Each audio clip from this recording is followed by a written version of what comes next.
Bonsoir à tous, bienvenue dans votre émission La Réunion Léla. On espère que cette terre de liberté ne vous amène pas à l'imprudence, que vous n'allez pas faire tout et n'importe quoi surtout, et surtout veiller à respecter les gestes barrières, à prendre les mesures pour ne pas se contaminer et ne pas contaminer les autres.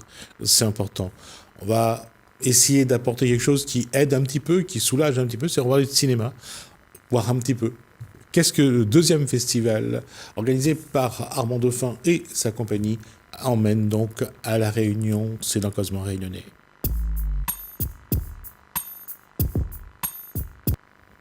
Elle est partenaire de ce projet. Suzanne Boucher, bonsoir. Bonsoir. Adjointe au maire à Saint-Paul et membre de l'UFR, Tout à fait. l'Union des femmes de La Réunion. Et Armand Dauphin, bonsoir. Armand Dauphin, responsable du festival donc du deuxième festival du film de femmes qui se déroulera du 28 septembre au 3 octobre, donc sur plusieurs sites. L'espace culturel Le Comte de Lille à Saint-Paul, le casino au Port et l'Alambic à Trois-Bassins et l'hôtel des Aigrettes à Saint-Gilles. D'accord. Louis Aragon n'est plus seul à le dire. Apparemment, Armand Dauphin va aussi le dire. La femme est l'avenir de l'homme. Ah, bien plus que ça même. Ça veut dire, alors, quel est l'objectif Est-ce qu'il y a un thème particulier pour les femmes cette année ? Il n'y a pas de thème particulier, donc c'est un festival généraliste qui présentera des longs métrages de fiction, des longs métrages documentaires, des courts métrages, des moyens métrages. Et donc l'objectif, c'est de parler de la femme de manière générale, des difficultés qu'elle rencontre en tant que femme. Mais aussi des bonheurs qu'elle peut vivre avec des films qui aussi amènent des moments de détente et des beaux parcours cette année avec des beaux biopics féminins. Suzanne Boucher, la femme au cinéma, elle est dans son rôle qu'on attend ou on a catégorisé ? Absolument pas. Je trouve qu'il y a une évolution quand même du statut de la femme dans le cinéma, à la fois en tant que comédienne, mais aujourd'hui, beaucoup, et Armand ne va pas me contredire, sur la réalisation et sur les productions. Donc aujourd'hui, nous avons quand même un grand nombre de femmes qui sont réalisatrices et productrices de films, et je trouve que nous, en tant que déjà mairie de Saint-Paul, je vais intervenir à ce titre, vous dire combien la ville est heureuse et honorée, en tout cas, d'accueillir cette deuxième édition, puisque la première édition a eu lieu sur la ville du Port, et que cette année, nous sommes pleinement partenaires, la ville de Saint-Paul, évidemment la ville de Trois-Bassins, ainsi que la ville du Port, comme le précisait tout à l'heure Monsieur Dauphin. Et à Saint-Paul, ce sera à l'espace Le Comte de Lille, sur 4 soirées, et la soirée d'ouverture va se dérouler chez nous également le 28 septembre, le mardi soir, 28 septembre, avec un film extraordinaire qui sera donc un biopic de Frida Kahlo, et étant donné qu'on connaît la vie de cette peintre mexicaine, et que pour nous, ce sont des exemples aussi. Ces femmes qui sont présentées, ces biopics qui sont présentés dans cette seconde édition montrent ces femmes qui justement ont mené une vie peut-être difficile, mais en tout cas de combattantes, et qui sont aujourd'hui dans la lumière, et qui ont été en tout cas dans la lumière, puisque certaines ne sont plus des nôtres. Je pense que le rôle de la femme dans le cinéma est important, et surtout il a évolué avec le temps, et il a bien évolué surtout. Quand on parle de celles qui ont joué dans les années 50, entre autres c'est l'actrice qui a joué Cléopâtre, le temps que je retrouve son nom, à celle qui va jouer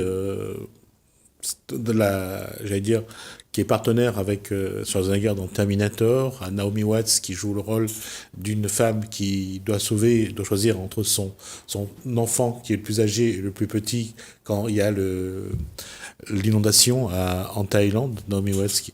Le rôle de la femme on a l'impression que c'est pas simple de faire jouer une femme dans un film. Je crois que déjà c'est vrai qu'il y a beaucoup d'hommes qui écrivent des films, ouais. Même s'il y a de plus en plus de femmes qui sont réalisatrices, qui sont scénaristes et même productrices au jour d'aujourd'hui. Après c'est vrai que on a une évolution. Là, c'est vrai qu'on va passer, par exemple, cette année, Lara Croft avec Angelina Jolie, qui n'a rien à envier à aucun autre héros. Lara Croft n'a rien à envier à Terminator. Maintenant, c'est vrai que ça prend un petit peu de temps, mais on a quand même aujourd'hui de plus en plus de femmes qui sont présentées comme des femmes qui sont aussi des héros comme dans les Marvel, hein, elles sont aussi très présentes, donc il y a une réévolution. Et puis je pense aussi que pendant très longtemps, pour reprendre un titre de film, Sois belle et tais-toi, on a beaucoup demandé aux femmes au cinéma d'être simplement jeunes et belles, et qu'aujourd'hui on a des actrices qui, comme Meryl Streep, font un parcours énorme et montrent qu'elles sont, malgré le temps, c'est avant tout leur talent, et elles restent magnifiques à leur âge. Quand on parle de Jane Mansfield, par exemple, ou Ingrid Bergman dans Casablanca avec Humphrey Bogart, là, le rôle de la femme, elle est quand même réelle. C'est quelque chose qui vraiment marque. Mais parce que ce cinéma-là a été encore, j'allais dire, l'environnement était assez allégé. Donc on voyait le rôle des stars, finalement. Mais aujourd'hui, quand on regarde tout ce qu'on amène en matière de numérique, en matière de trucage, même les acteurs, hein, que ce soit des acteurs masculins ou féminins, les rôles ont quand même beaucoup perdu en force. C'est vrai que quand on voit de toute manière l'évolution de l'histoire du cinéma, qui a considérablement changé. C'est vrai que je me suis moi-même plusieurs fois posé la question pour un cinéaste que j'aime beaucoup, qui est François Truffaut, en me disant, est-ce qu'aujourd'hui François Truffaut, des gens comme Éric Rohmer pourraient encore faire des films aujourd'hui ? Je n'ai pas la réponse. Maintenant, c'est vrai que la société a évolué aussi, avec Internet, avec tout ce qu'il y a aussi en parallèle, et qu'aujourd'hui, c'est vrai qu'on a quand même une grande domination du cinéma américain. On a un public qui veut majoritairement des films d'aventure, on a quand même aujourd'hui toute une déclinaison de Marvel. On a Disney qui a racheté Marvel. Donc c'est vrai que le rôle de la femme, même le rôle de la star en tant que telle, qui était avant, en France on a eu Catherine Deneuve, aux États-Unis on a eu des immenses stars qui étaient magnifiées, qui dégageaient quelque chose. Aujourd'hui c'est vrai qu'on est dans un rôle qui est différent, et on a aussi toute une presse people qui est là. Suzanne Boucher, quelle a été quand elle était adolescente, quelle a été sa star féminine ? Ah oui, moi j'avais des stars italiennes qui étaient pour moi des représentations de stars, mais pas des représentations de la femme telles que nous pouvons le voir aujourd'hui. Sophia Loren, Gina Lollobrigida. Mais je trouve que de plus en plus que l'on observe, c'est que finalement le visage de la femme que nous voyons à travers le cinéma est beaucoup plus réaliste aussi. Nous sommes sur des femmes qui sont dans un contexte de réalité, avec leurs difficultés, ce que nous allons soulever évidemment dans le cadre de ce festival Le Temps des Femmes, avec leurs difficultés, avec leurs défauts, mais surtout avec leur force, parce que ce que nous voulons montrer aujourd'hui, c'est que ces femmes que nous voyons à travers ces films qui nous seront présentés sont des femmes battantes, sont des femmes de combat, sont des femmes qui ont traversé des épreuves extrêmement difficiles, mais qui, au final, ont réussi et qui sont résilientes aussi quelque part. Donc, ces images de femmes là que nous voyons aujourd'hui à travers le cinéma nous permettent davantage d'être plus près de la réalité, et on peut se transposer aussi. Et je pense que ce festival du Temps des Femmes qui nous attend à partir du 28 septembre va nous permettre justement, à travers un certain nombre de documentaires qui seront présentés par M. Dauphin tout à l'heure, au-delà de ces films de fiction, nous allons avoir des documentaires, même des documentaires qui ont été tournés à l'île de la Réunion et qui traitent de sujets et de thématiques des femmes qui se retrouvent dans des situations difficiles et qui pourtant ont réussi à s'en sortir. Il y a eu Brigitte Bardot qui a été l'icône des années 50 à 80. Brigitte Bardot, ça aide ou pas, ou ça dégrade l'image de la femme quand on a une personne comme elle, une belle femme d'ailleurs, mais qui a une façon d'être qui parfois, j'allais dire, embête ceux qui ne veulent pas voir certaines choses à la télé? C'est certain que l'utilisation, je dirais, du corps de la femme, parce que je vais être un peu crue peut-être, par des réalisateurs hommes de cette époque, parce que le corps de Brigitte Bardot a été starisé, et je crois qu'à partir du moment où il y a eu des combats qui ont été menés par des associations féministes pour que justement nous ne voyions plus ce genre d'images qui peuvent déranger et qui ont dérangé certainement aussi à l'époque, nous assistons à une évolution aussi dans ce cadre cinématographique du respect du corps de la femme. Et ça, je trouve que c'est quelque chose de très bien en ce qui concerne l'évolution aussi du rapport homme-femme. Je vais boucler la boucle quand on parle de femmes, et je vais vous poser la question à vous deux. Quand on parle de femmes réunionnaises, quand on prend les femmes qui aujourd'hui, quelque part, sont un petit peu au devant de la scène, qui sont médiatiques, que ce soit, allez, on va essayer d'être le plus neutre possible, on va prendre Miss Réunion parce qu'elle est jeune, mais après on va prendre les artistes, que ce soit Médéris par exemple qui chante, qui est du Sud, que ce soit là j'avais le nom et j'ai oublié, mais quand on regarde toutes ces Yael Trulès qui elle est au cinéma. Maintenant je vais revenir sur par exemple les femmes qui ont été devant, comme Jacques Fayrol, qui est venu à la télé. On prend la présidente du conseil régional aujourd'hui, Huguette Bellot, qui a été présidente de l'UFR. Si on essaye d'être un petit peu hétéroclite, de montrer la femme réunionnaise, est-ce qu'on arrive à montrer une belle image de ces femmes qui ont construit la Réunion ? Oui, je pense qu'on a des femmes qui ont fait des choses formidables, qui sont battues. Donc on parlait de Mme Bellot, la présidente de l'UFR. Aujourd'hui, on a des artistes comme Yael Trulès qui font des audiences absolument formidables sur les chaînes nationales. Donc on a vraiment des femmes qui, on a des femmes qui donnent une image positive, et elles sont positives de la Réunion. Et c'est vrai que c'est encore un long chemin, mais en tout cas, on est sur la bonne voie. J'ai retrouvé son prénom, en fait, je pensais à Emmanuel Ivara tout à l'heure, parce que je la connais un petit peu aussi. C'est vrai que c'est des femmes qui montrent un côté très positif de la Réunion. Oui, et puis je rajouterai simplement un petit mot, enfin on en parlera peut-être après, c'est que voilà, parmi les personnes qu'on a aussi sur le festival qui seront présentes, on a Lorna Sincère qui est championne du monde de boxe. On a une Réunionnaise qui est championne du monde, quoi. Ouais. C'est pas mal quand même. Suzanne Boucher, ces femmes vous donnent une belle image de ce que doit être la femme réunionnaise. Oui.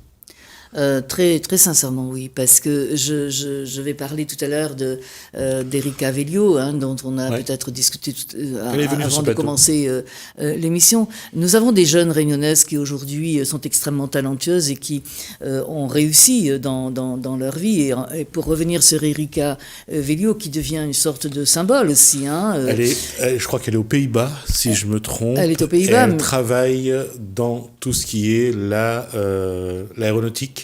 Et un peu plus loin, parce qu'elle travaille également sur les fusées qui s'envolent dans l'espace. Tout à fait.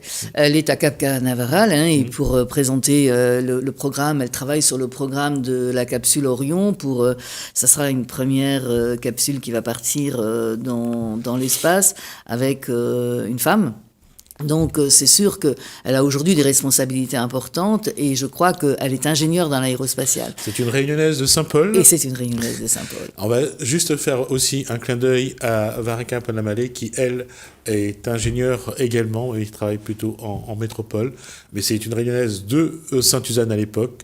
Donc ces exemples-là, c'est pour montrer que la femme, non seulement elle réussit, mais que c'est la femme réunionnaise qui fait avancer aussi la Réunion. On va passer à autre chose, on va parler du programme de ce festival de femmes. Alors dans le programme cette année, on a une vingtaine de films qui seront présentés. Donc des longs et des courts-métrages. On a plusieurs biopics cette année, donc on en a un sur Frida Kahlo, dont on parle beaucoup aujourd'hui. Donc ce sont des biopics sur des femmes qui professionnellement ont acquis un statut de star. Leur vie n'a pas toujours été facile, mais en tout cas elles sont des exemples. On a un film qui s'appelle Nina, donc sur Nina Simone, et un autre qui s'appelle Billy sur Billie Holiday. Donc 3 biopics sur des femmes qui ont réussi. Oui, on va quand même parler musique, parce que Holiday, Nina Simone, c'est quand même de grands noms du jazz, de la musique noire américaine, et c'est important quand même de se rappeler que, effectivement, que ces femmes ont aussi construit le monde. Tout à fait.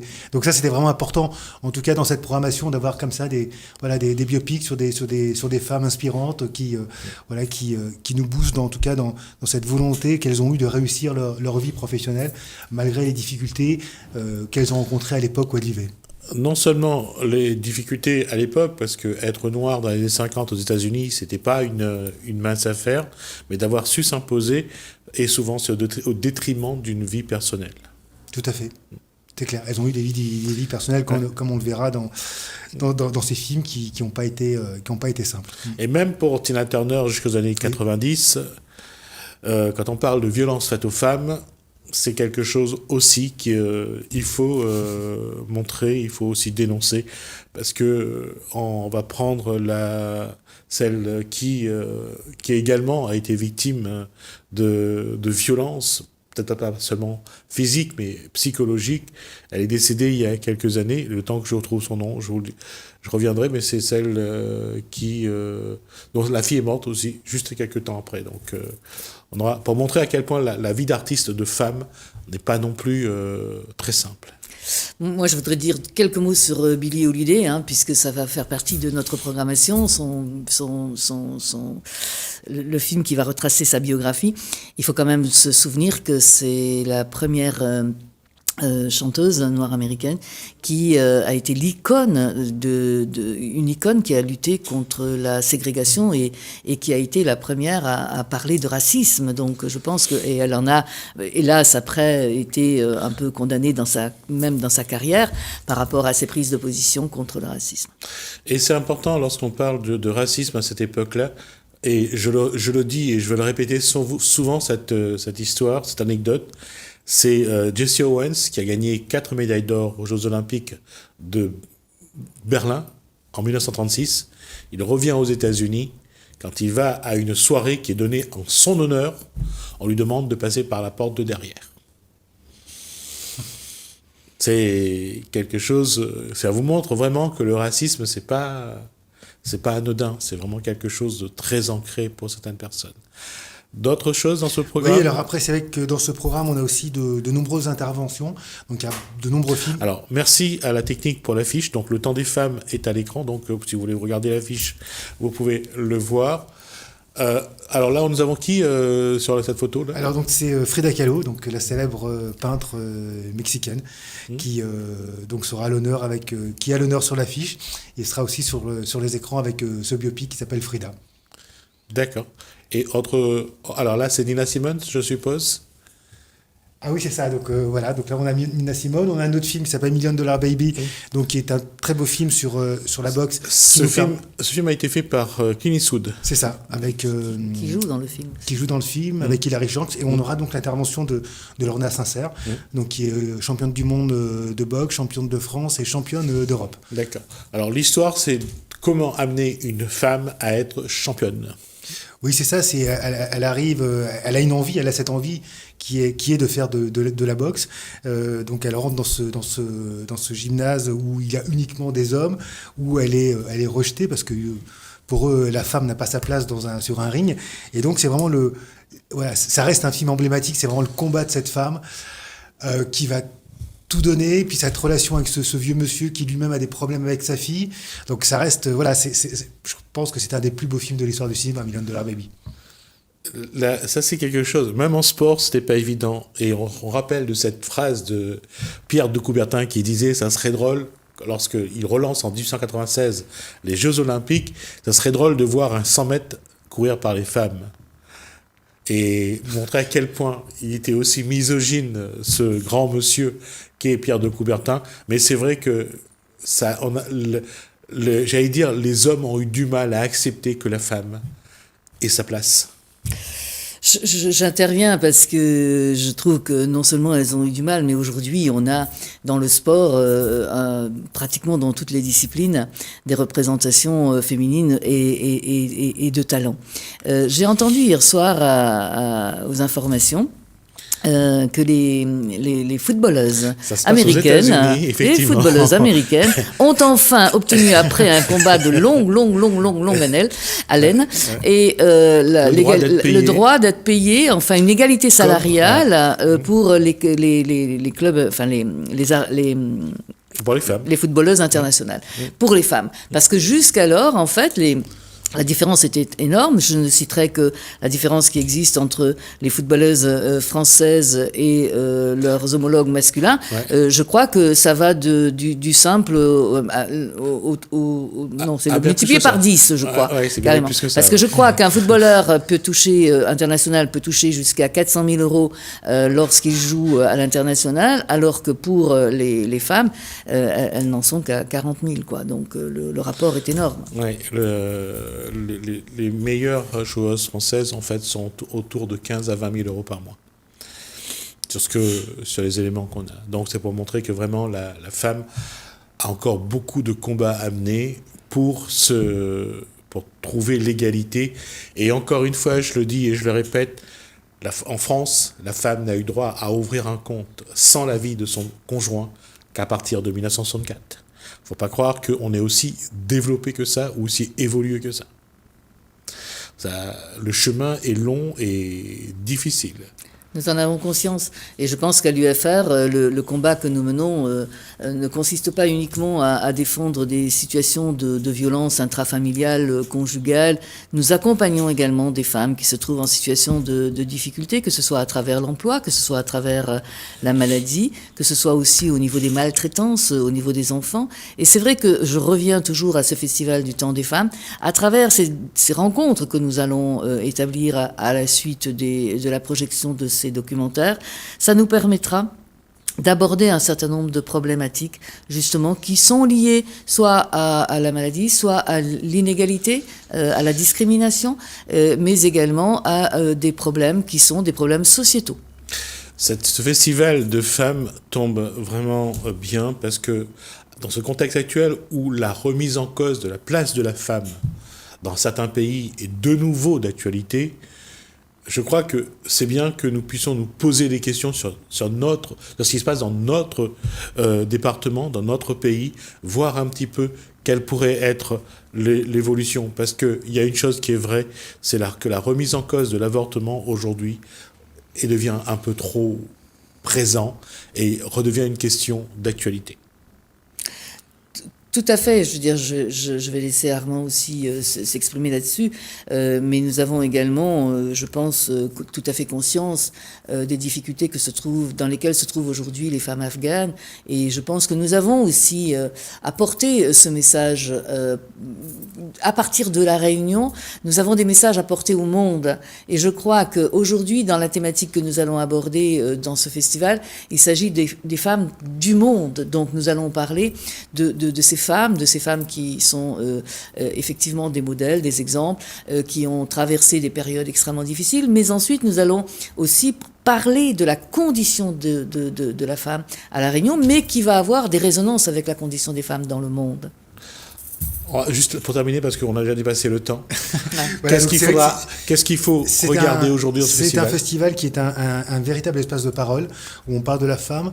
Les hommes sont bien évidemment les bienvenus, ils étaient très nombreux la première année, donc on va aborder différents sujets de santé, comme l'endométriose, le cancer du sein. On va aborder aussi d'autres sujets dont on va pouvoir parler, qui sont, comme dans Mon nom une clitoris, du plaisir féminin. Les dames, encore des femmes, où on parle de ces femmes qui aujourd'hui ont un certain âge et qui continuent à vivre. Et puis on a à côté de ça des films un petit peu plus léger comme le film MILF qui parle de jeunes hommes qui tombent amoureux de femmes plus matures. Voilà, donc c'est un véritable espace de parole, un véritable espace où il y aura de l'émotion, on va parler librement et aussi on va partager de beaux moments plus. Alors les rendez-vous, c'est de telle date à telle date. Donc c'est du 28 septembre au 3 octobre au Casino du Port, à l'espace le Comte de l'Île de Saint-Paul, l'Alambic de Trois-Bassins et l'Hôtel des Aigrettes à Saint-Gilles, où il y aura 2 séances en plein air. D'accord. Merci Suzanne Boucher pour cet échange. Je vous rappelle, vous êtes adjointe au maire à Saint-Paul et membre de l'IFR. Merci également à Armand Defin, donc, qui est responsable de ce festival de femmes. Ça a été l'occasion, on aura l'occasion de continuer à vivre un petit peu ce qu'on a commencé là, et à la rigueur le festival, tout au long des mois qui vont suivre. on parlera de la femme en tout cas. Merci à vous de nous avoir suivis. Merci Hélène, merci François, je vous dis à bientôt.